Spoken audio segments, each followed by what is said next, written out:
Hello, my friends. Welcome to my summer book haul. I haven't shared a book haul since my birthday, which was nearly 3 months ago, and I've acquired some new books since then. I think I've slowed down, and I'm trying to be better at just like reading the books kind of as I get them, a little bit better at that at least. And I have a bunch of great books to share with you today. It's not a huge haul, I don't think, because I am trying to slow down so I can actually read them. Yeah, a bunch of books and then also one puzzle that I just got today and I'm super excited about. So we're going to start with the books that were sent to me, and then we will do thrifted books. That's pretty much all I have. I have one book that I bought from Amazon that was like 75% off. So let's start with one that was given to me and I've already read it and I would definitely recommend it. It's Carabosse by Lindsay Llewellyn. This is coming out in October, I think October 13th. It is a YA story about a homeschool girl who wants to enter this tournament where groups compete in a group of 5 and they need to collect a variety of special bugs in this tournament. But she kind of gets this bug stain on her hand at the beginning, before she even goes into the tournament, which just randomly teleports her back in time. And so that complicates matters.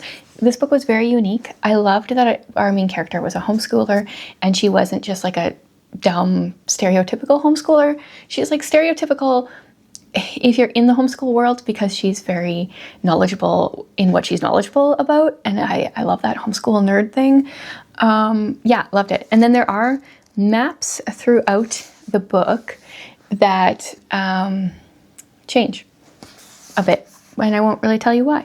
You can find that out on your own. Definitely recommend reading this one. By Haven Publishers, I got A Love Once Lost by Jenny Gotet, I don't even know. This is the first book, I think, in the Bridewell's Grand Tour. I'm assuming this is historical fiction of some sort. Amy reluctantly accompanies her family on a grand tour of the continent. Why that you would ever be reluctant about that, I don't understand. Oh, the very trip her former sweetheart proposed, they take as newlyweds. Okay, so maybe that's why. Receiving no suitable marriage offer in the 6 years since, with her heart still guarded by regret, she has no choice to go along with her widower father and younger sisters to ensure their travels go smoothly. Okay, that's fair. Yeah, when is this set? The prologue is 1764. Yeah, 1770. Okay, that's farther back than I generally read for historical fiction. So I have that one. Then I have 2 books by Fela Ott. We've got A Bridge to Die On. This one has 2 timelines, one haunted bridge and a chilling reminder that some evils refuse to stay buried. Reese hopes for a fresh start when she inherits her late uncle's home on the banks of the Chunky River, but the eerie rope dangling from Stucky's bridge and a shadowy figure haunting its banks suggests that some histories refuse to stay hidden. And then we are in 1858 with Catherine Porter. She longs for acceptance in a town determined to overlook her, yet when whispers and disappearances began to swirl around Stucky's bridge, she's drawn towards a darkness she never imagined. This seems like a really good read for the fall, so that will probably end up on my fall TBR. And then her other one that I got is Afflicted, and this has to do with the Salem witch trials, which I have never read much about until I read the book in the Timeless series that has to deal with that. I think it was book 2, and now I've been intrigued. So when 2 young girls start acting bizarre and violent, they are diagnosed as bewitched by the village doctor. The afflicted children begin accusing villagers of witchcraft. Yeah, very interested in this. If you like Frank Peretti's This Present Darkness, you'll enjoy this page-turning fictional account of the Salem witch trials. This also sounds like a perfect one for fall, which it's coming really quick. Yes, we are only at the beginning of August. I'm not one of those people that's going to be pushing out autumn content until September, but the weather here has felt very autumnal the last couple of days. And then I got How the Water Lilies Grow by A. Love Knudsen. Oh, it doesn't have a description in the back, and I know she would have told me about it when... Oh, here's a summary. Okay, here we go. It's in here. Arabella has lived her life with no control. Those around her die, and now her mother faces her end at the hands of a deadly disease, aurora veins. To save her, she must place her She must place her trust in a forgotten fairy tale and find a fictitious healing flower, a winter lily, and commit treason against a king her father served loyally until death. Will she find a cure, freedom, and the control she desperately craves? And how can she do it without losing her life? There's going to be pirates, dwarves, goblins, elves, reindeer, and all sorts of things in here. So, very curious. How the winter lilies grow. It definitely has winter vibes. Might read this like right at the beginning of winter. Then I have never read a book by this author, although I've wanted to for quite a while. It's Anna Rose Johnson. I got Secrets at Sparhawk Point. So she writes middle grade historical fiction, and there are a few of them that I've been really interested in, but I haven't read. And this one is 1943, Sparhawk Point, Michigan. It may be a small town, but it's home. For the Swedish Alstrom girls, it's the only place they've ever known, a place they may have to leave if their father's church can't find more parishioners. The Ojibwe Robichew boys, I'm not sure how to pronounce that, are struggling too. Their mother has to take a job packing fish to make ends meet, and the family's 2 little rental cottages sit empty. If things don't change, both families will have to leave, but they can't bear the thought of leaving, so they have to make new residents come to them, and fast. Drawing on inspiration from Ojibwe stories of the mysterious sea monster, the Stormbringer of Lake Superior, the children spread stories of their own American Loch Ness monsters to bring curious visitors to their shores. Okay, sounds interesting. I like the Ojibwe part of it as a parent with 2 Indigenous children. That intrigues me, and it says it's written in the mode of of classic girls fiction like Anne of Green Gables, which you know, interests me for sure. So yeah, I want to read this one. And then I've got Giants Rise by David Rogers. We've got a woolly mammoth there. The Allfather has given the tribes of men many gifts to aid in their ancient war against the giants, but the most special is the ability of some to bond with animals. Those with the ability to bond are sent every year to one of the 4 great lodges to train, so they can eventually bond to a powerful animal.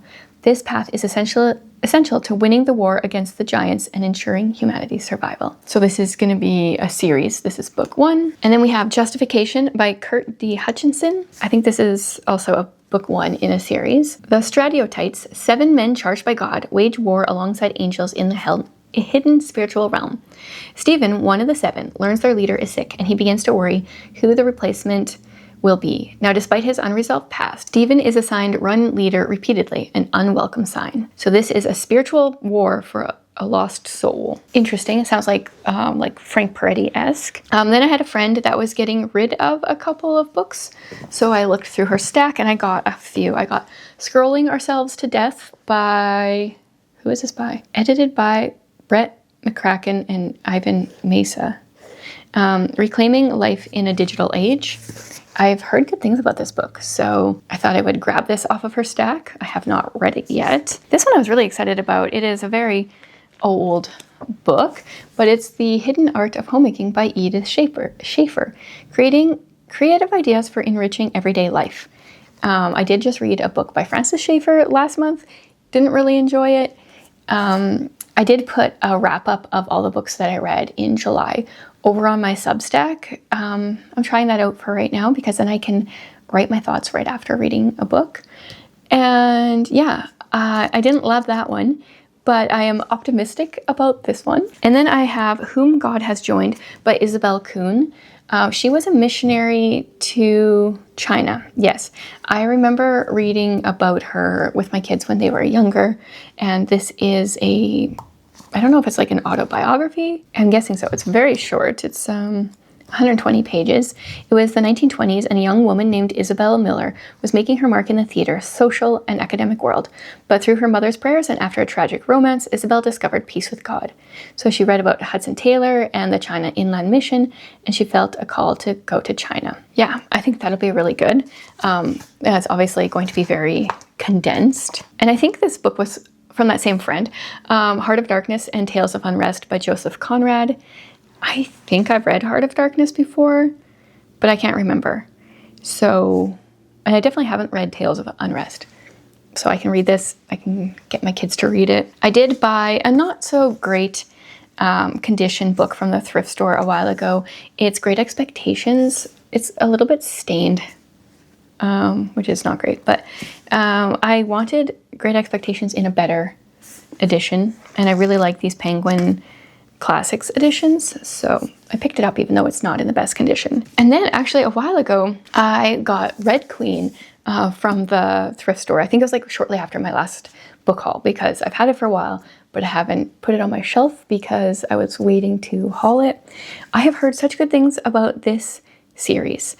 It is a fantasy series. I don't even know what about. Does the cover look cool? No, not at all.